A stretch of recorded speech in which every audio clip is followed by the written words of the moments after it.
হাওড়া গ্রামীণ জেলার বাগনান থানার শহরতলিতে বাগনান হিন্দু সনাতনীদের পরিচালনা ও সম্পাদক প্রেমাংশু নারার নেতৃত্বে কয়েক শতাধিক সাধু সন্তদের ও হিন্দু সনাতনী ধর্মাবলম্বীদের নিয়ে বাগনান রথতলা থেকে বাগনান শহরতলিতে পথ পরিক্রমা, প্রতিবাদ সভা ও সন্ধ্যায় আরতি যজ্ঞ, হনুমান চল্লিশা বিতরণ করা হয় বলে জানা গিয়েছে।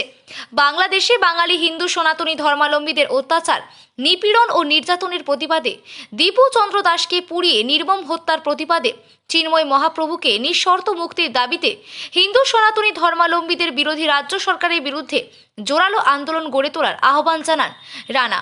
এছাড়াও বাগনান রথতলায় 25 ফুটের হনুমানজির মূর্তির সম্পূর্ণ কাজে বাধা দেওয়ার প্রতিবাদে জানানো হয় বলে জানা গিয়েছে।